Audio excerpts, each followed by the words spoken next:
Hello, welcome back to my friends. কেমন আছো তোমরা সবাই? আজকে আমরা class 12 economics chapter 7 that is India's service sector, ভারতের সেবা ক্ষেত্র নিয়ে আলোচনা করব। এই চ্যাপ্টারে আমরা আমাদের সার্ভিস সেক্টর সেবা ক্ষেত্র কেমন আছে সেই বিষয়ে বিস্তার আলোচনা করব, আর ওয়ান শটে খুব তাড়াতাড়ি আমরা ভালো মতো করে এই চ্যাপ্টারটা বুঝে ফেলব। চলো স্টার্ট করি।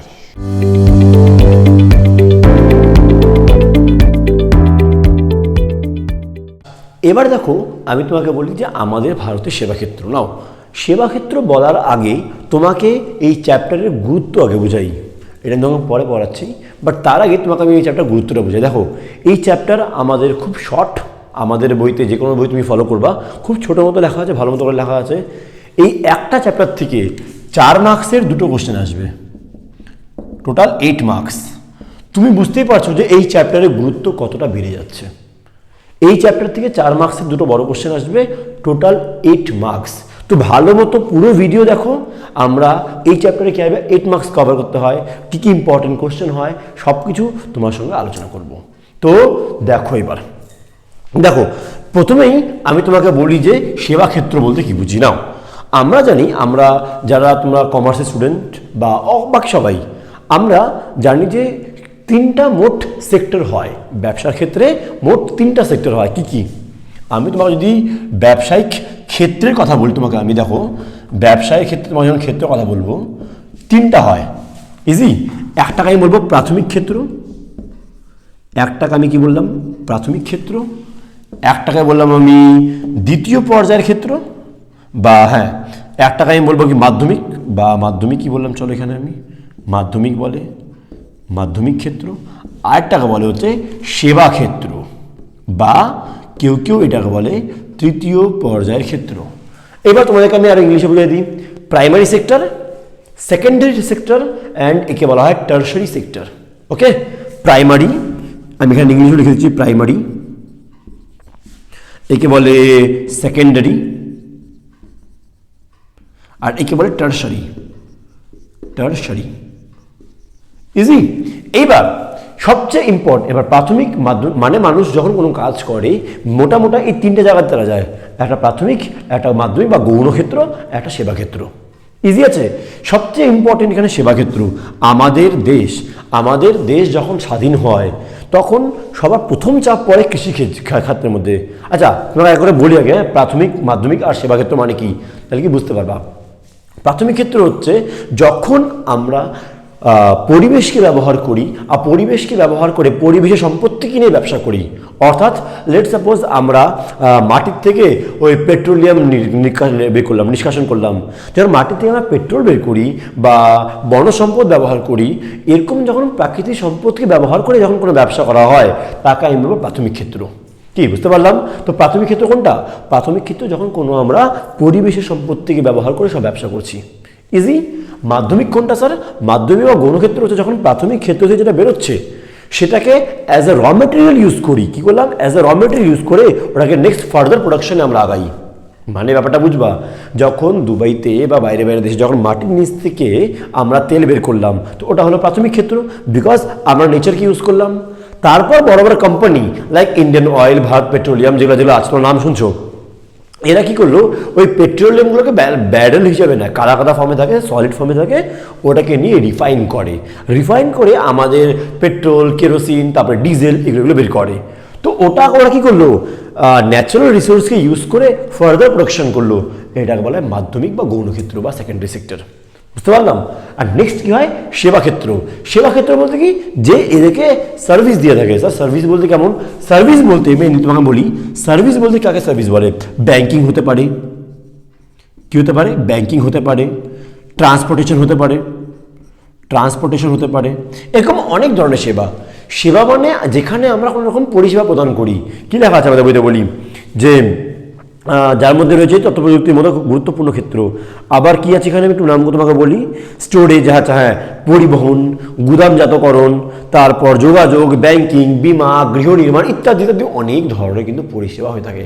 আমি তোমাকে পড়াচ্ছি, এটা ওয়ান কাইন্ড অফ সার্ভিস কিন্তু। কি বুঝতে পারলাম না? তো এরকমভাবে আমরা নানান ধরনের সেবা ক্ষেত্র বুঝতে পারি। তো যখন দেশ স্বাধীন হয় তখন সবার প্রথমে সবাই চলে যায় কৃষিক্ষেত্রের মধ্যে। ওকে, তো কৃষিক্ষেত্রে যখন চাপ বাড়ে তখন তারা ধীরে ধীরে চলে যায়, আবার অন্যান্য ক্ষেত্রে চলে যায়। তো কৃষি থেকে চাপ কমে, বাট শিল্পের মধ্যে চাপ কিন্তু সে হারে বাড়ে না, বা শিল্পের দিকে উন্নত হয় না। আমরা আগে বুঝছিলাম। তারা যায় কোথায় তাহলে স্যার? তাহলে তারা যায় সেবা ক্ষেত্রের মধ্যে। বেশিরভাগ লোক সেবা ক্ষেত্রের মধ্যে চলে যায়। কি বুঝতে পারলাম? বেশিরভাগ লোক সার্ভিস সেক্টরে চলে যায়। আর এই সার্ভিস সেক্টর কীভাবে উন্নতি করলো, আমাদের দেশে কী কী দিল, সেটা আমরা এই চ্যাপ্টারে আলোচনা করব। সার্ভিস মানে কি বুঝতে পারলাম কি না? সার্ভিস মানে এক কথায় কাউকে সার্ভিস প্রোভাইড করা, পরিষেবা দেওয়া। যেমন আমি তোমাকে পড়াচ্ছি, যেমন ডাক্তার সার্ভিস দেয়, ডাক্তার কনসাল্ট করে, যেমন লয়ার আছে, যেমন ব্যাংক আছে, যেমন ট্রান্সপোর্টেশন আছে, তোমাকে এক জায়গায় আরেক জায়গায় নিয়ে যাওয়া হচ্ছে। এই যাবতীয় সব জিনিস সেবার মধ্যে পড়ে। এবার আমাদেরকে বুঝতে হবে যে কী আছে নেক্সট পয়েন্টটা। ডাব্লিউটিও এবং আরবিআই এর শ্রেণীবিভাগ নির্মাণ শিল্প। আচ্ছা, ডাব্লিউটিও যে কাজ করে বা আরবিআই যে কাজ করে সেটাও কিন্তু সার্ভিসের মধ্যেই পড়ে। কি বুঝতে পারলাম? ইজি হচ্ছে। নেক্সট, ভারতের সেবা ক্ষেত্রে দ্রুত গতিতে বাড়ছে। আমরা দেখলাম যখন থেকে দেশ স্বাধীন হয়েছে তখন থেকে এখন অবধি আমাদের সেবা ক্ষেত্রটা খুব ভালো স্পিডে বাড়ছে। বাকি জিনিসের তুলনায় সেবা ক্ষেত্র খুব স্পিডে বাড়ছে, খুব ভালো অনেক বেশি বাড়তেছে। কি বুঝতে পারলাম? ভারতের সেবা ক্ষেত্রে দ্রুত গতিতে বৃদ্ধি পাচ্ছে, তাতে দেশের অর্থনৈতিক প্রসারে সাহায্য বেড়েছে। দেশ যে উন্নত হচ্ছে তার মধ্যে অনেক বড় একটা অবদান সেবা ক্ষেত্রে আছে, কারণ সেবা যেভাবে উন্নত করছে সেভাবেই করেই আমরা বলতে পারি আমাদের দেশটাও কিন্তু উন্নত করছে। ইজি। আর কি লেখা আছে? সাম্প্রতিক হিসাব অনুযায়ী সেবা ক্ষেত্র বার্ষিক 6% বেশি হারে বাড়ছে। অর্থাৎ আমাদের দেশে সেবা ক্ষেত্র সার্ভিস সেক্টর অ্যানুয়ালি 6% বা তার বেশি হারে বাড়ছে। তো আমরা বুঝতে পারলাম যে সেবা ক্ষেত্র আমাদের দেশের জন্য কতটা বেশি ইম্পর্টেন্ট। পয়েন্ট ঠিক আছে। এবার চলে আসি আমরা নেক্সট পয়েন্টে, সেটা হচ্ছে সেবা ক্ষেত্রে ভারতের প্রধান বৈশিষ্ট্য। আমাদের ভারতের কী কী বৈশিষ্ট্য এখানে আছে? প্রথম পয়েন্টে বললাম জিডিপিতে অবদান। আচ্ছা, জিডিপি কি জিনিস স্যার? জিডিপি আমরা থার্ড সেমিস্টারে পড়েছিলাম, রাইট? জিডিপি অর্থাৎ আমাদের দেশের সমগ্র আয়, টোটাল আয়কে আমরা এক কথায় জিডিপি বলতে পারি। তো এবার আমাদের দেশে যদি টোটাল আয়, লেট সাপোজ এটা আমাদের দেশ, ওকে, এখানে আমি দেশ আঁকালাম আমার, এই দেশের মধ্যে লেট সাপোজ টোটাল আয় হচ্ছে আমাদের 100 টাকা। তো এর মধ্যে ব্যবসাও আছে, বিজনেসও আছে, এর মধ্যে চাকরি কি বলে, এর মধ্যে প্রাইমারি সেক্টরও আছে, সেকেন্ডারিও আছে, বাট অনেক বেশি একটা অংশ এর মধ্যে সার্ভিস থেকে আসে। কি থেকে আসে? সার্ভিস থেকে আসে, সেবা দিয়ে আসে। তো জিডিপিতে এর অবদান অনেক বেশি আছে। কি দেখা আছে আমাকে বলি একটু বইতে। বর্তমানে জিডিপিতে সেবা ক্ষেত্রে অবদান সব থেকে বেশি। এক হিসাব অনুযায়ী জিডিপিতে সেবা ক্ষেত্রে অবদান 50%-এর বেশি। অর্থাৎ জিডিপিতে সেবা ক্ষেত্রে অবদান 50%-এর বেশি। মানে যদি আমাদের দেশে মোট 100 টাকা আয় হয়, 50 টাকার বেশি আয় এই সেবা ক্ষেত্র থেকে কিন্তু আসছে। কি বুঝতে পারলাম কি পারলাম না? জিডিপিতে 50%-এর বেশি, এটা আগেগুলো থেকে অনেক বেশি হারে বেড়ে আসছে। তো আমরা বুঝতে পারলাম যে আমাদের দেশ উন্নত হচ্ছে, বা দেশে যে মোট আয় আছে তার মধ্যে সেবা ক্ষেত্রে গুরুত্ব কত বেশি। Got it sir. এবার নেক্সট কি আছে? বিশ্বে সর্বাধিক বৃদ্ধি। নাও, আমাদের দেশ বাকি দেশের তুলনায় সার্ভিস সেক্টরে অনেক বেশি স্পিডে বাড়ছে বা দ্রুত গতিতে বাড়ছে। কি বলি? পৃথিবীর মধ্যে ভারতের সেবা ক্ষেত্র সব থেকে বেশি হারে বাড়ছে। এছাড়াও অনেক দেশ আছে, বাট এদের মধ্যে আমাদের দেশ খুব বেশি হারে বাড়ছে। সাম্প্রতিক এক হিসাব অনুসারে 2022-23 সালে ভারতের সেবা ক্ষেত্রের বৃদ্ধি হার ছিল 9.1%। Very very important. 2022-23 সালের অনুযায়ী আমরা বলতে পারি যে বার্ষিক সেবা বৃদ্ধির হার 9.1% বা তার বেশি ছিল আমাদের দেশের মধ্যে। কি ইজি আছে? তো প্রথমে বললাম জিডিপিতে অবদান, যেখানে আমাদের অবদান 50%-এরও বেশি। সেকেন্ড আমি তোমাকে কি বললাম? বিশ্বে সর্বাধিক বৃদ্ধি, অর্থাৎ বাকি দেশের তুলনায় আমাদের দেশ সেবা ক্ষেত্রে খুব দ্রুত হারে বাড়ছে, প্রায় 9.1% বা তারও বেশি। এবার চলে আসি নেক্সট পয়েন্ট। কি লেখা আছে? নেক্সট পয়েন্ট লেখা আছে বিশ্ব বাজারের অংশ। বিশ্ববাজারের অংশ মানে কি লেখা আছে স্যার? দেখো, বিশ্বে সেবা রপ্তানিতে ভারতের অংশ ক্রমাগত বাড়ছে। সেবা রপ্তানি মানে কি জিনিস এটা আমি একটু পরে তোমাকে বলি, বাট এখন শর্টে বুঝো। সেবা রপ্তানি মানে হচ্ছে যখন আমরা আমাদের দেশেই সেবা দিই না, আমাদের দেশে বাইরেও সেবা দিই। অর্থাৎ যখন আমাদের এখানকার লোক, সে ইঞ্জিনিয়ার হতে পারে, সে কম্পিউটার সফটওয়্যার ডেভেলপার হতে পারে, সে ডাক্তার হতে পারে, হ্যাঁ না, এরা যখন আমাদের দেশের বাইরে সেবা দেয়, আর তখন বাইরের থেকে আমাদের দেশে আমাদের টাকা নিয়ে আসে, তখন সেবা রপ্তানি করি আমরা। তো এর মধ্যে বাইরের দেশের বাকি দেশের তুলনায় আমাদের দেশ কিন্তু খুব দ্রুত হারে সেবা রপ্তানিতে বাড়ছে। কি লেখা আছে? সেবা ক্ষেত্রটি বিশ্বে সেবা রপ্তানিতে ভারতের অংশ ক্রমাগত বাড়ে। 2022 সালের ভারতের অংশ ছিল 4.4%। এটা কিন্তু সেবা রপ্তানিতে। বিশ্ববাজারে অংশ অর্থাৎ সেবা রপ্তানিতে আমাদের দেশ ক্রমাগত বেড়ে চলছে। আমাদের দেশের লোক সেবা ক্ষেত্রের মধ্যে খুব বেশি রপ্তানি করছে। ওকে, নেক্সট কী দেওয়া আছে? কর্মনিয়োগ সৃষ্টি, এটাও খুব ইম্পর্টেন্ট। সার্ভিস সেক্টরের মধ্যে সবচেয়ে বেশি লোক ইনভলভ আছে। বুঝতে পারলাম কি বললাম?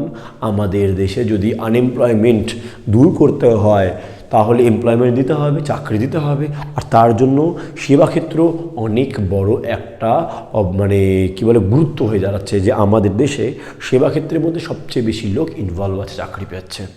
যেমন কোনো আইটি কোম্পানি নিল, টিসিএস, ইনফোসিস, উইপ্রো, এরা এমন বড় বড় কোম্পানি যেখানে অনেক অনেক লক্ষ লক্ষ লক্ষ লোক কাজ করে। কি বুঝতে পারলাম কি বললাম না? একটা আইটি টেকনোলজি বা একটা সফটওয়্যার ডেভেলপিং কোম্পানির মধ্যে প্রচুর প্রচুর লোক কিন্তু কাজ করে। তো এই সেবা ক্ষেত্রটা কিন্তু, সেবা ক্ষেত্রের মধ্যে কিন্তু অনেক বেশি লোক কাজ পায় বা ইনভলভ আছে। কী লেখা আছে? সেবা ক্ষেত্রটি ভারতের কর্মসংস্থান সৃষ্টিতে একটি গুরুত্বপূর্ণ অধিকার স্থান দখল করে আছে। একটি হিসাব অনুযায়ী ভারতের মোট কর্মসংস্থানের 28% এই সেবা ক্ষেত্র দিয়ে থাকে। অর্থাৎ আমাদের যে আনএমপ্লয়মেন্টের যে সমস্যাটা আছে এটা দূর করার জন্য সবথেকে বেশি যদি গুরুত্বপূর্ণ কথা বলি সেটা আমরা সেবা ক্ষেত্রকে বলতে পারবো, কারণ সেবা ক্ষেত্র অনেক লোককে চাকরি দিয়ে থাকে। কি বুঝতে পারলাম এটুকু? এবার যাবো নেক্সট পয়েন্টে আমরা, সেখানে আমরা তোমাকে বোঝাবো যে সেবা কার্যে বিশ্ব বাণিজ্য কী।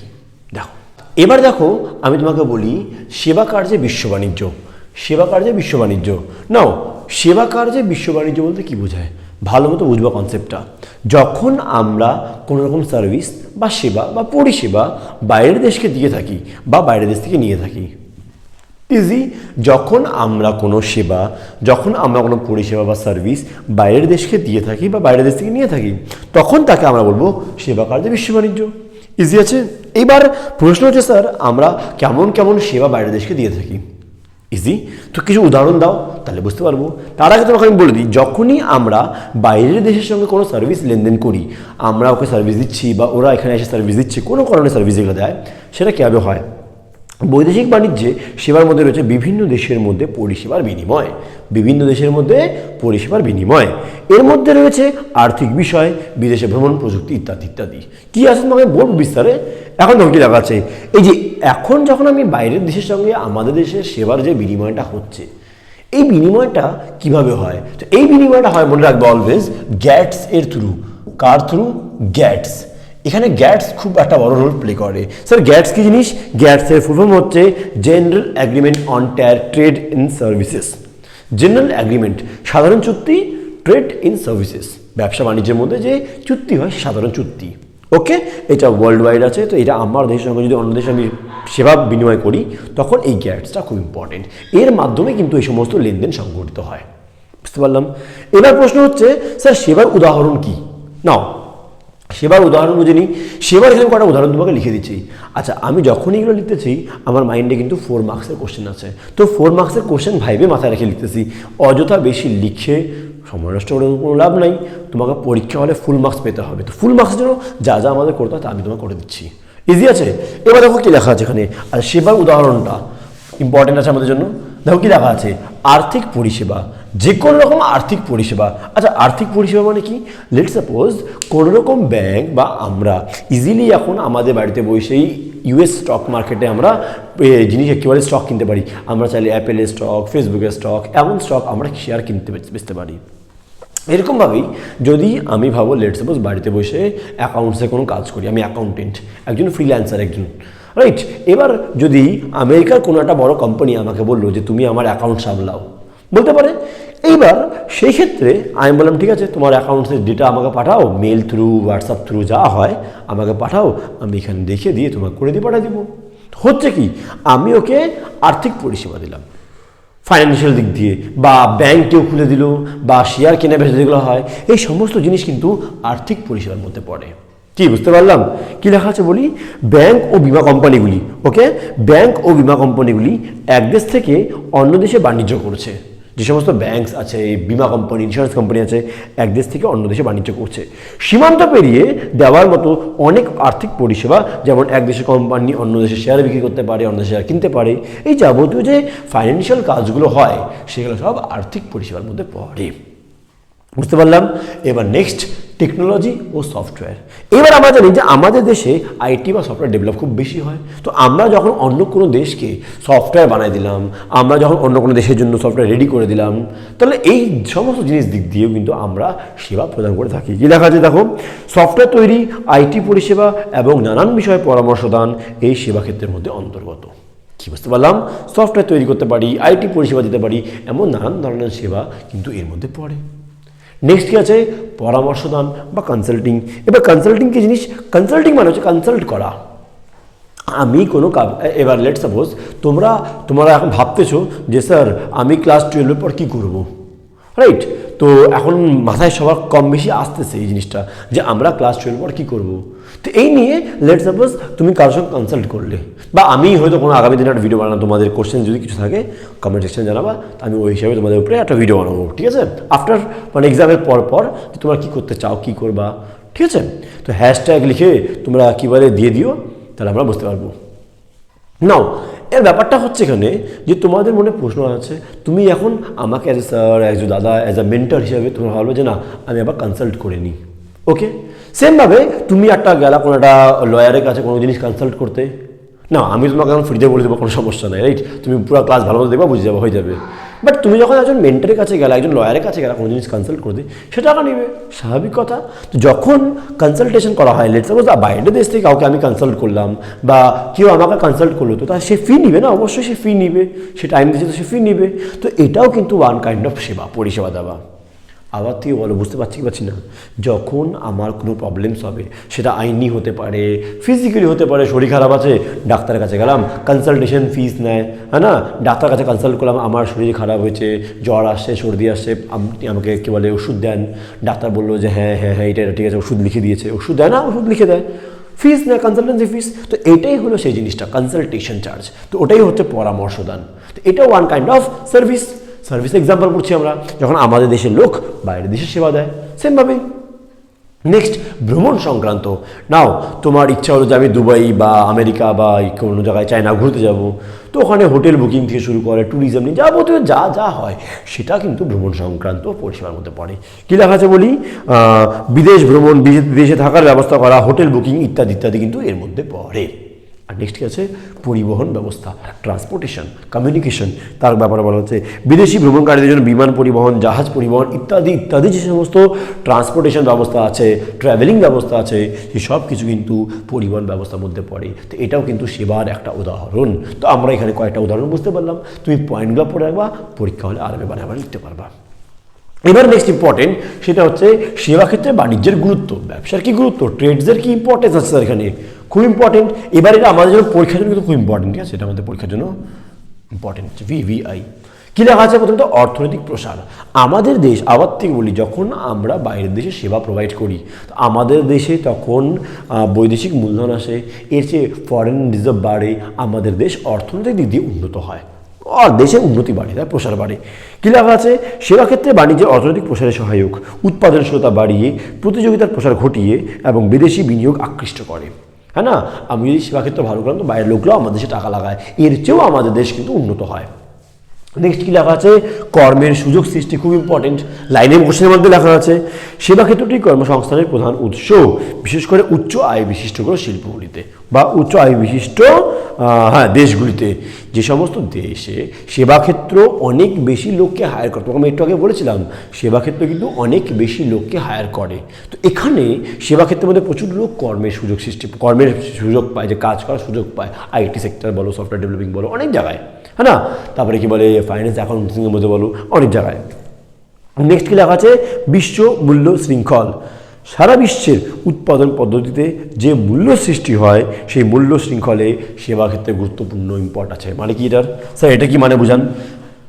যখনই কোনো জিনিস আমরা মার্কেট থেকে কিনি, লেটস সাপোজ এই পেনটা কেউ তো তৈরি করছে, অটোমেটিক তৈরি হয়নি, প্লাস্টিক, ইঙ্ক, হাবিজাবি জিনিসপত্র এক জায়গায় কেউ আনছে, সে আইনে এই পেন শেপ দিয়েছে এটাকে, তারপর এটাকে ইউজফুল হয়েছে বলে এটা মার্কেটে বিক্রি হতে পারছে। এমনি প্লাস্টিক পড়ে থাকতো, এমনি কোনো জায়গায় ইঙ্ক পড়ে থাকতো, কেউ কিন্তু না স্যার, কেউ কিন্তু না। যখন সব এক জায়গায় আসলো, একটা ইউজফুল কিট তৈরি হলো, তখন এটা বিক্রি হচ্ছে। আমরা বলতে পারি যে সমস্ত দ্রব্যের মধ্যে যদি সেবা দিই, তাহলে সেটা ইউজফুল হতে পারে। হ্যাঁ কি না? কোনো দ্রব্যের মধ্যে যদি আমি সেবা না দিই ওই দ্রব্যটা আমাদের ইউজফুল হবে না।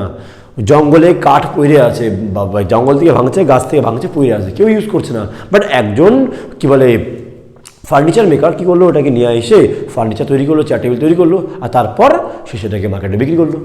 ইজি। তো এরকমভাবেই আমরা বলতে পারি যে হ্যাঁ স্যার, যদি ওর মধ্যে সেবা দেওয়া হয় তাহলে সেই জিনিসটা ইউজফুল হয়ে যাবে। তো বিশ্বমূল্য শৃঙ্খল মানে কী লেখা আছে বলি এখন, সারা বিশ্বে উৎপাদন পদ্ধতিতে, উৎপাদন প্রোডাকশন মেথডের মধ্যে যে মূল্য, যে ভ্যালু সৃষ্টি হয়, সেই মূল্য শৃঙ্খলে সেবাক্ষেত্র গুরুত্বপূর্ণ ভূমিকা পালন করে। অর্থাৎ যদি কোনো জিনিসের মূল্য সৃষ্টি করতে হয় ওর মধ্যে সেবাক্ষেত্রের অবদান অনেক বেশি, সেবাক্ষেত্র খুব বেশি ইম্পর্টেন্ট। কি বুঝতে পারলাম? তো এরকমভাবে আমরা বুঝলাম যে আমাদের সেবাক্ষেত্রে বাণিজ্যের গুরুত্ব কতটা বেশি আছে। কি ইজি আছে পয়েন্ট?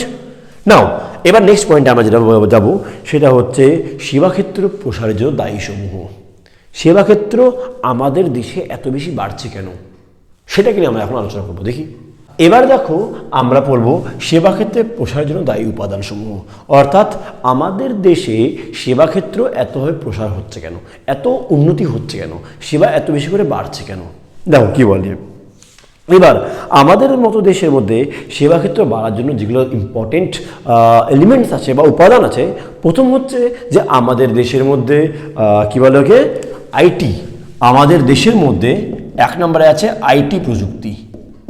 আইটি প্রযুক্তি অর্থাৎ আমাদের দেশে যেভাবে করে ইনফরমেশন টেকনোলজি বা আইটি সেটা উন্নত করছে, তার জন্য আমাদের দেশে আইটির মধ্যে প্রচুর লোক কাজ করে। ওকে, তো আইটি যেভাবে উন্নত করছে তাই জন্য আমাদের সেবার মধ্যে লোকের চাহিদা আরও বাড়ছে। তো এই জন্য আইটি উন্নততে সেবা ক্ষেত্রের মধ্যে লোকের কর্মসংস্থান বাড়াতে সেবা ক্ষেত্রের ডিমান্ড আরও বাড়ছে, আর এই জন্য আরও বেশি করে উন্নত হচ্ছে। নেক্সট কি লেখা আছে যে আউটসোর্সিং। আউটসোর্সিং দিয়ে কি দিয়ে, আউটসোর্সিং। আউটসোর্সিং মানে কি জিনিস, নিজের কোনো কাজ বাইরের লোককে দিয়ে করিয়ে নেওয়া। আমার কোনো কাজে হেল্প লাগবে, তাই আমি লেট সাপোজ এই ভিডিও করছি, তো এখন তো অ্যাজ অফ নাও আমি নিজে এডিট করে নিই, ছোটো মোটো জিনিস আছে, বাট আগামী দিনে ভাবো লেট সাপোজ আমার দরকার পড়লো একজন এডিটার যে ভিডিও এডিট করতে পারে, তাকে আমি বাইরের লোক থেকে হায়ার করলাম যে ভাই তুমি আমার ভিডিওকে এডিট করে দাও। কি বুঝতে পারলাম না? তো বাইরের লোক থেকে কাজকে হায়ার করাকে বলা হয় আউটসোর্সিং করা। এটা আমি তোমাকে বিস্তারিত পরে আসবো বলবো, বাট এখন বুঝে নাও যেহেতু আউটসোর্সিং বাড়ছে অনেক বেশি হারে, বাইরের লোককে দিয়ে কাজ করা বেশি হারে বাড়ছে, এই জন্য আমাদের এখানে সেবা ক্ষেত্রটা উন্নত হচ্ছে অনেক বেশি। কী লাগে, আউটসোর্সিংয়ের পরিষেবা দিয়ে ভারতের বিপিও ক্ষেত্রটি যথেষ্ট বৈদেশিক মুদ্রা অর্জন করে। অর্থাৎ আমাদের দেশ আউটসোর্সিং করে বাইরের জায়গায় লোককে কাজ লাগবে তাদেরকে কাজ আমরা করে দিচ্ছি, এমনি আউটসোর্সিং করে আমাদের দেশে প্রচুর বৈদেশিক মুদ্রা আসছে। থার্ড পয়েন্ট কি বলে, আমাদের দেশে দক্ষ কর্মী।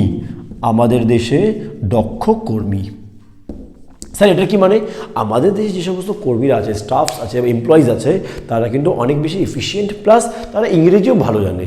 তাই জন্য তারা যে কোনো জায়গায় আমাদের বিশ্বের যে কোনো প্রান্তে, যে কোনো দেশে ইন্ডিয়ান্সকে তুমি পেয়ে যাবা, ওখানে ওরা কাজ করছে। কেন স্যার কাজ করছে ওখানে? বিকজ সব জায়গায় আমাদের ইন্ডিয়ান্সরা অ্যাভেলেবেল আছে।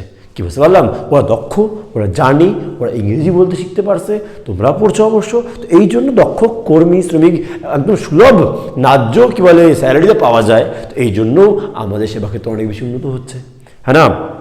নেক্সট কি আছে, ই বাণিজ্যের প্রসার। অর্থাৎ আমাদের দেশ যেমন ফ্লিপকার্ট, অ্যামাজন, মিশো, এমন অনেক ব্যবসা আছে, বিজনেস আছে, যেখানে খুব বিশেষ করে ব্লিঙ্কিট, হ্যাঁ না, তারপরে আর কি সুইগি, ইনস্টামার্ট, অনেক কিছু চলে আসছে, জোম্যাটো, সুইগি, অনেক কিছু চলে আসছে।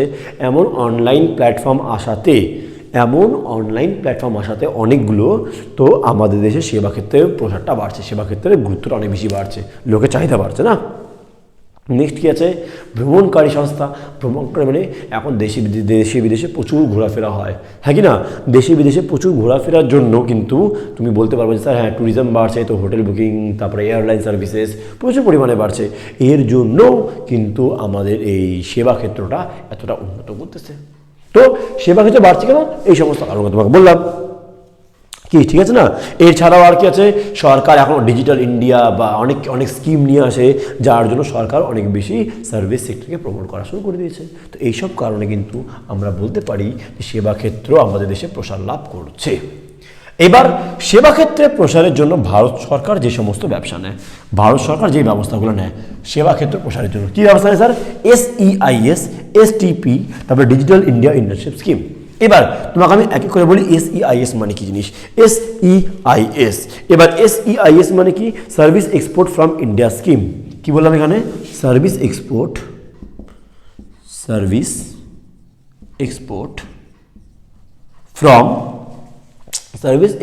From India scheme.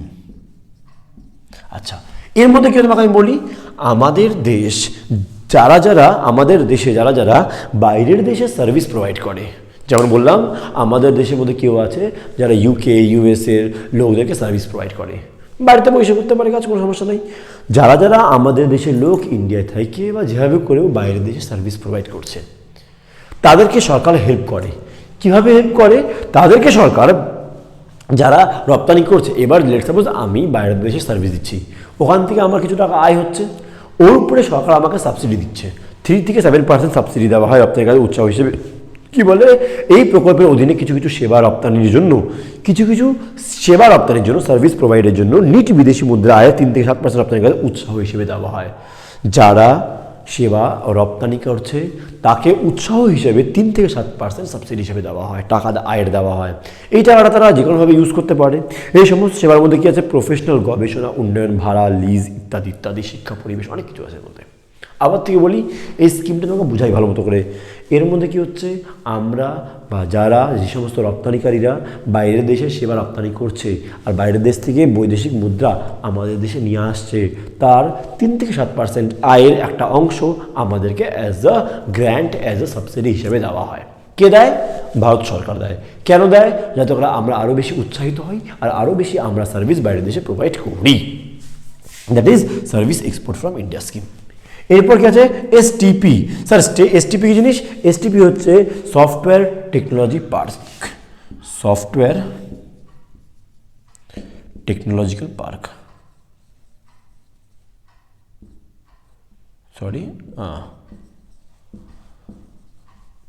এর মধ্যে কি হয়? এর মধ্যে যারা আমাদের দেশে লোক বাইরের দেশে সার্ভিস প্রোভাইড করে তাদেরকে অনেক ডকুমেন্টেশন করতে হয়। স্বাভাবিক কথা, তুমি যখন বাইরের দেশে কোনো ব্যবসা করবা অবশ্যই তোমাকে অনেক বেশি ডকুমেন্টেশন করতে হবে।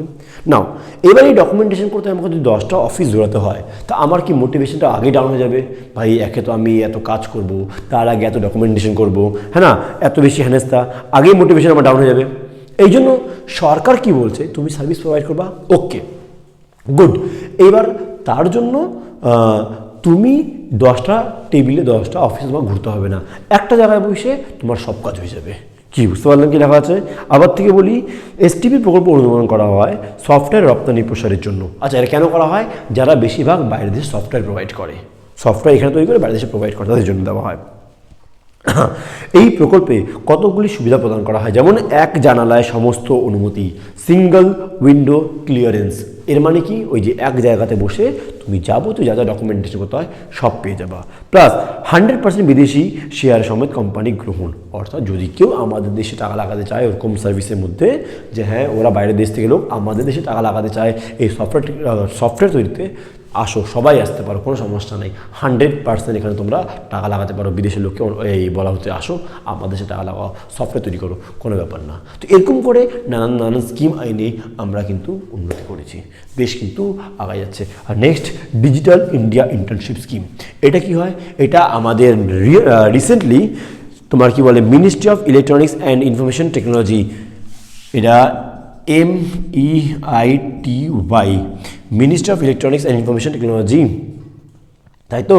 হ্যাঁ, MEITY, হ্যাঁ, ministry of electronics information technology, ঠিক আছে, মাইটি। এটাকে আমরা কি বলি? মাইটি বলি, রাইট? এই মন্ত্রক দ্বারা এই নতুন স্কিমটা চালু হয়েছে। এই স্কিমের মধ্যে যারা নিউ কমার্স আছে, যারা নতুন সফটওয়্যার ডেভেলপিং শিখছে বা নানান কাজ শিখছে, তাকে অভিজ্ঞ ভালো এক্সপিরিয়েন্স কোম্পানিতে বা ভালো টিচারের হাতে দেওয়া হচ্ছে, যেখানে তারা ইন্টার্নশিপ করতে পারে। অর্থাৎ কিছু কাজ করবে, 1 বছর 2 বছর কাজ করে কাজ শিখবে, রিয়েল লাইফ এক্সপিরিয়েন্স নেবে যে কাজ কীরকম হয় না হয়। তো এর মধ্যে এরকম অনেক বেশি স্কিম ব্যবস্থা করা, যাতে করে নতুন যারা কলেজ পাস আউট হয়েছে, জাস্ট এখন নতুন জিনিস শিখতেছে, তাকে কাজে রাখা, তাকে কীভাবে করে ভালো করাতে পারে সেটা এখানে করার ব্যবস্থা করা হয়েছে ডিজিটাল ইন্ডিয়া স্টার্টআপ স্কিমে। ইন্টার্নশিপ স্কিমে। এবার আমি তোমাকে বলি যে আমাদের ভারতের ক্ষেত্রে সেবার উদারীকরণ অর্থাৎ কি, আমাদের দেশ কীভাবে সেবাকে উন্নতি করছে। দেখো কী লেখা আছে, সরকার ক্রমে ক্রমে সেবা ক্ষেত্রের উপর আরোপিত সকল বিধিনিষেধ দূর করছে। সরকার বারবার চেষ্টা করছে যে সমস্ত রেস্ট্রিকশনস ব্যারিয়ার্স আছে আমাদের দেশের মধ্যে সেবা ক্ষেত্রেতে, সেগুলোকে দূর করার, যাতে করে আমরা সেবাকে আরও বেশি উন্নতি করতে পারি।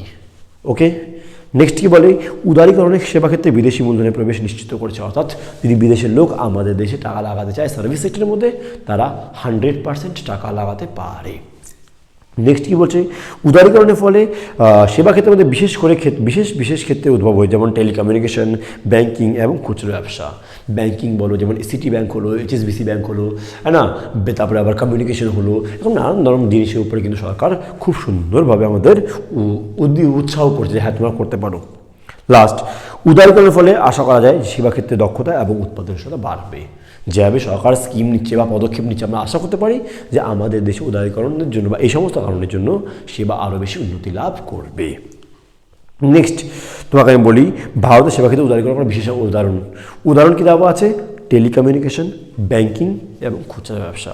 টেলিকমিউনিকেশন, ব্যাংকিং, যেমন বললাম সিটি ব্যাংক আছে, HSBC ব্যাংক আছে, সমস্ত ব্যাংক ইজিলি এখানে তার ব্রাঞ্চ খুলতে পারবে, ব্যবসা করতে পারবে, হ্যাঁ না। তারপর আর কী দেওয়া আছে, সুবিধা কী দেওয়া আছে, ভারতে GDP 50% সেবা ক্ষেত্র থেকে আসে। সেবা ক্ষেত্রের প্রতিযোগিতা বাড়ার ফলে দক্ষতা উৎপাদনশীলতাও বাড়বে। অর্থাৎ বাইরের লোক যখন কাজ করতে আসবে, এখানকার দক্ষতা, এখানকার এফিসিয়েন্সি বাড়বে, এটা আমরা ধরে নিচ্ছি। সেবা ক্ষেত্রে উদারীকরণের ফলে গ্রাহকদের পছন্দের ব্যাপ্তি বাড়বে, আমাদের টেস্ট অফ প্রেফারেন্সেস বাড়বে, যে হ্যাঁ আমি আগে এটা পছন্দ করতাম, এখন আরও যেহেতু অনেকগুলো জিনিস চলে আসছে, তো আমাদের টেস্ট অফ প্রেফারেন্সেসও বাড়বে। এমনি করে আমরা বলতে পারি যে সেবা ক্ষেত্রে উদারীকরণ আসছে। এবার আমাদের লাস্ট দুটো টপিক বাড়ছে, একটা হচ্ছে কী বলে ওকে, যোগানের সাপ্লাই, যোগান কীভাবে হয়, সেবার যোগান কীভাবে হয়, আর নেক্সট সেটা সবচেয়ে ইম্পর্টেন্ট, সেটা আউটসোর্সিং। দেখো এবার আমরা যোগানের পদ্ধতি দেখি। আচ্ছা, তোমাকে তার একটা কথা বলি, যদি তুমি ভিডিওটা এতক্ষণ দেখছো আর তোমাকে আমার এই চেষ্টাটা ভাল লাগতেছে, তো অবশ্যই লাইক করে দিবা, লাইক শেয়ার সাবস্ক্রাইব করে দিবা, বন্ধুদের সঙ্গে লাইক শেয়ার সাবস্ক্রাইব করে দিবা। কিন্তু অবশ্যই আর কোনো ডাউট থাকলে কমেন্ট সেকশনে জানাবা। দেখো একটা কথা তোমাকে আমি বলি, আমি কিন্তু অ্যাকাউন্টের টিচার, ওকে, তো আমি accounts, BST, cost, tax, economics এগুলো পড়াই। নাও আমি যখন ভিডিও বানানো শুরু করছি, ফার্স্ট আমি ভিডিও অ্যাকাউন্টসে বানিয়েছি, দেন ইকোনমিক্স। তোমরা যেমন রেসপন্স করছো তার উপরে বেস করে আমার ভিডিও প্রেফারেন্সেসও বাড়ছে। তোমরা দেখলাম যে ইকোনমিক্সকে আগাচ্ছ, তোমরা চাও যে ইকোনমিক্সে ভিডিও বানাই, তো আমি ইকোনমিক্সকে নিয়ে আগাইছি। কেউ কেউ অবশ্যই বলো স্যার অ্যাকাউন্টসে বানাতে, বাট অ্যাকাউন্টসে সেরকম আমি দেখতে পাইনি বলে আমি বানাতে পারিনি, বিকজ টাইমের একটা ইস্যু হয়ে যায়, হ্যাঁ না। তো তোমরা যদি পছন্দ করো ভিডিওকে, তাহলে আমার ইচ্ছা করবে যে হ্যাঁ ভিডিও বানাচ্ছি।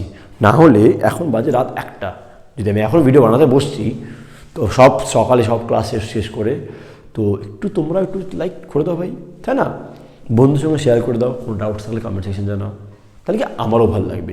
তোমরা যেভাবে রেসপন্স করবা সেই হিসাবে কিন্তু আমার মোটিভেশনটা চলে আসে যে হ্যাঁ বাচ্চারা আছে, এখন শেষ করতে হবে, করাতে হবে ওদেরকে, বুঝতে পারছো কি। তো এই জন্য একটু দেখাও, আমিও করি, হ্যাঁ না। চলো স্টাডি যাই।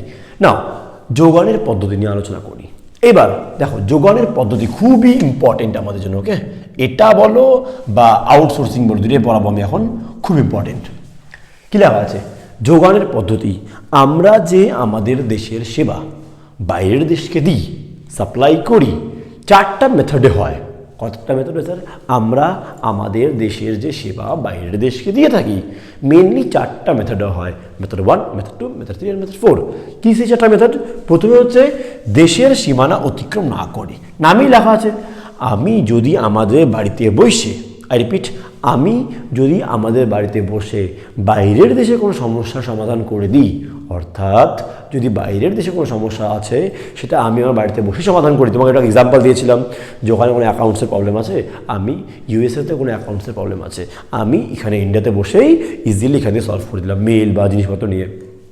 তো দেশের সীমানা অতিক্রম না করে আমরা বাইরের দেশে সেবা প্রদান করলাম, এটা প্রথম মেথড। যে এভাবেও হতে পারে, হ্যাঁ স্যার হতে পারে না, অবশ্যই হতে পারে। নেক্সট কি আছে, বিদেশে গিয়ে ভোগ, অর্থাৎ আমাকে যখন ওই সেবা নিতে লাগবে তো আমাকে বিদেশ যেতে হবে। আজকে যদি আমি সুইজারল্যান্ডে যাই, ওখানকার কি বলে স্নোফল দেখতে বলো বা ঘুরতে যাই দুবাইয়ের, আমার কি বলে ওই ইনফ্রাস্ট্রাকচার দেখতে হবে, বা চাইনা যেতে চাই টেকনোলজি দেখার জন্য, তো আমাকে ওখানে গিয়ে ভোগ করতে হবে না? তো আমাকে ট্যুরিজমের মধ্যে ব্যাপারটা এক্সাম্পলটা বোঝো যে আমাকে ওখানে গিয়ে ভোগ করতে হবে। তো ওই সেবাটা আমি কিন্তু বাড়িতে বসে বসে ইউটিউব দেখলে ভোগ করতে পারবো না। আমার যদি রিয়েল এক্সপিরিয়েন্স চাই তা আমাকে অবশ্যই ওখানে গিয়ে ভোগ করতে হবে। তো বিদেশে গিয়ে ভোগ কি বুঝতে পারলাম? বিদেশে গিয়ে ভোগের ক্ষেত্রে পরিষেবা যেখানে ভোগ করা হয় সেখানেই উৎপাদিত হয়। যখন কোনো দেশের নাগরিক অন্য দেশে ভ্রমণ করতে যায় তখন বিদেশিরা দেওয়া পরিষেবা পদ্ধতি পায়। ইজিলি বুঝতে পারলাম। প্রথমে ছিলাম যে আমি দেশের সীমানা অতিক্রম না করি, পরে বললাম বিদেশে গিয়ে ভোগ করতে হবে। থার্ড পয়েন্টে আসো। থার্ড পয়েন্ট কী লেখা আছে? বাণিজ্যিক উপস্থিতি, অর্থাৎ আমার একটা ব্যবসা আমি বিদেশে খুলে ফেললাম, ব্রাঞ্চ। যদি কোনো ব্যাংক আমি সার্ভিস প্রোভাইড করি, ব্যাংক আমার আছে, আমি আমার একটা ব্যাংক বাইরের দেশে বাইরের দেশে ব্রাঞ্চ খুললাম, একটা ব্রাঞ্চ, তো আমার এখন অফিস কোথায় আছে? বাইরের দেশেও হয়ে গেছে, তো বাণিজ্যিক উপস্থিতি কি বুঝতে পারলাম? কি বললাম না, আমার ব্যাংকের পরিষেবা আছে, ব্যাংকের মাধ্যমে সেবা দিয়ে থাকি, আর আমি এখন ইউএসএতে একটা ব্রাঞ্চ খুললাম, তো ওখানে আমার ব্যবসার উপস্থিতি হলো, বাণিজ্যিক উপস্থিতি। এই একটা মেথড হতে পারে। Last but not the least, ব্যক্তি উপস্থিতি, অর্থাৎ আমাকে যে সেবা দিবে তাকে ওখানে থাকতে হবে। অর্থাৎ লেট সাপোজ আমার কোনো রকম সমস্যা হয়ে গেল, শরীর খারাপ হয়ে গেল, অসুস্থ হয়ে গেলাম, আমার ট্রিটমেন্ট এখন শুধুমাত্র আমেরিকাতেই পসিবল, ঠিক না? তো আমেরিকাতে যখন আমি যাবো ওখানে সেই ডাক্তারকে থাকতে হবে, হ্যাঁ কি না? আমি যদি আমেরিকা যাই তো অবশ্যই ওখানে সেই ডাক্তারকে থাকতে হবে, ডাক্তার থাকলে তবেই সে আমাকে ট্রিটমেন্ট করতে পারবে। তো ব্যক্তির উপস্থিতি ওখানে খুব বেশি দরকার, ব্যক্তির উপস্থিতি খুব দরকার। তো এরকমভাবে চারভাবে কিন্তু আমরা বলতে পারি যে যোগান দেওয়া যায়। আশা করি তোমাকে বুঝতে পারলাম যোগানের কনসেপ্টটা কি ইজি আছে। এই চারভাবে কিন্তু আমরা মেনলি যোগান করতে পারি, খুব ইম্পর্টেন্ট, ভালো মতো করে বুঝবা। এবার আসবো দেখো আউটসোর্সিং। নাও আউটসোর্সিং কাকে বলে আগে এটা বুঝি। তোমাকে আমি একটু আগেই বললাম, যখন আমাদের ব্যবসার মধ্যে কোনো সমস্যার আমরা সম্মুখীন হই, যে কোনো সমস্যা, সে অ্যাকাউন্টস বুঝতে অসুবিধা, ভিডিও এডিটিং বুঝতে অসুবিধা, বা কী বলে কোনো ল রিলেটেড বা কোনো কিছু, আমি যে ওটার স্পেশালিস্ট তাকে ডাকলাম, বললাম ভাই তুই আমার এই কাজটা করে দিস, যা তোমাকে ফিস লাগবে আমি দিয়ে দেবো। তো ওটাকে বলা হয় আউটসোর্সিং করা। কী লেখা আছে বইতে পড়ি? আউটসোর্সিং হলো এক ব্যবসায় প্রতিষ্ঠানের কাজ অন্য ব্যবসায় প্রতিষ্ঠানকে দিয়ে করিয়ে নেওয়া। আমার একটা কাজ অন্য কাউকে দিয়ে করিয়ে নেওয়াকে বলা হয় আউটসোর্সিং। এবার এটা কেন করে কেউ? ব্যয় কমাতে, আরও ভালো মতো কাজ করতে, নানানভাবে হতে পারে। আজকে আমি আমার এই ভিডিও যেমন তেমন করে এডিট করে দিই, বা আমি যেমনভাবে রেকর্ডিং করে নিচ্ছি, বাট যখন প্রফেশনাল লোকে রাখবো সে প্রফেশনালি করবে, বলো হ্যাঁ কি না? তো এই জিনিসটা খুব ইম্পর্টেন্ট হয়ে যায়। যদি বাইরের লোককে আমি হায়ার করবো, রাখবো, তো অবশ্যই সেই জিনিসটা আরও ভালো মতো করে বেরোবে, হ্যাঁ না? এবার লেখা আছে কি? আউটসোর্সিং প্রকারভেদ। এবার আউটসোর্সিংকে কয় ভাগে ভাগ করতে পারি দেখো? বিপিও, এলপিও, কেপিও, আইটিও, মোট চারটা ভাগ আছে। BPO, business process outsourcing. এর মানে কি? এর মানে হচ্ছে সহজ ভাষায় বলতে গেলে বিপিও হলো কোনো একটি ব্যবসা পদ্ধতির কাজ অন্য বাহ্যিক প্রতিষ্ঠানকে করিয়ে নেওয়া। আমার ব্যবসার কোনো কাজ বাইরে কাউকে দিয়ে করিয়ে নেওয়াকে বলা হয় বিপিও, লাইক অ্যাকাউন্টেন্টের কাজ, ভিডিও এডিটিংয়ের কাজ, এই সমস্ত। এলপিও কি জিনিস? লিগাল প্রসেস আউটসোর্সিং, অর্থাৎ আমাকে কোনো লিগাল ম্যাটারে আইনি হিসেবে কোনো আমাকে কনসালটেশন লাগবে, আমার ব্যবসার জন্য কোনো লাইসেন্স লাগবে, বা কোনো লয়ের কোনো আইনের কাজ আছে যেটা আমি হয়তো জানি না, তো আমি একজন লয়ারকে ডাকলাম, তাকে বললাম আপনি আমাকে বলুন, বুঝান, তো ও যেটা করে দিল সেটা হচ্ছে এলপিও বা লিগাল প্রসেস আউটসোর্সিং। নেক্সট কি আছে? কেপিও, নলেজ প্রসেস আউটসোর্সিং। এটা কি মানে? এটা মানে হচ্ছে জ্ঞান নির্ভর, অর্থাৎ কোনো রকম রিসার্চ বা কোনো রিসার্চ রিলেটেড কোনো কাজ, অ্যানালিটিক্যাল কোনো কাজ যখন আমি বাইরের লোককে দিয়ে করিয়ে নিচ্ছি, that is call KPO, knowledge process outsourcing. যে আমার কোনো একটা জিনিস বানাতে হবে, তার জন্য রিসার্চ করতে হবে, রিসার্চ আমি করতে পারবো না, আমি থার্ড পার্টি বাইরের লোককে বললাম যে আপনি আসুন আর আমার হয়ে রিসার্চটা করে দিন, okay, KPO. Last but not the least, ITO, information technology outsourcing. যখন আমার কোনো সফটওয়্যার দরকার, যখন আমার কোনো ওয়েবসাইট দরকার, তখন বাইরের লোককে এসে বললাম যে ভাই তুমি আমার জন্য সফটওয়্যার তৈরি করে দাও, তুমি আমার জন্য এইটা করে দাও, দ্যাট ইজ আইটিও। তুই যদি ভালো তো বুঝো, বিপিওই কিন্তু সব, আলটিমেটলি সব বিপিওই, হ্যাঁ না? বাইরের লোককে হায়ার করাতে বিপিও না, তো ওরাই ওটা আলাদা করে লিগাল, আইনি কাজের জন্য লিগাল, নলেজ রিসার্চ রিলেটেড জন্য নলেজ, আর সফটওয়্যার রিলেটেড হলে আইটিও। এরকমভাবে আমরা আউটসোর্সিং বুঝতে পারলাম। এটা পরে কিন্তু আসার চান্স খুব বেশি এটা 4 মার্কসের জন্য। তো এমনি করে আমরা এই পুরো ক্লাসটা বুঝতে পারলাম। এই ক্লাসে আজকে আমাদের এতটাই। যদি তোমাদের ভিডিও ভালো লাগে থাকে অবশ্যই লাইক, শেয়ার, সাবস্ক্রাইব করে দিবা। Thank you so much. আবার দেখা হচ্ছে খুব তাড়াতাড়ি। Bye by.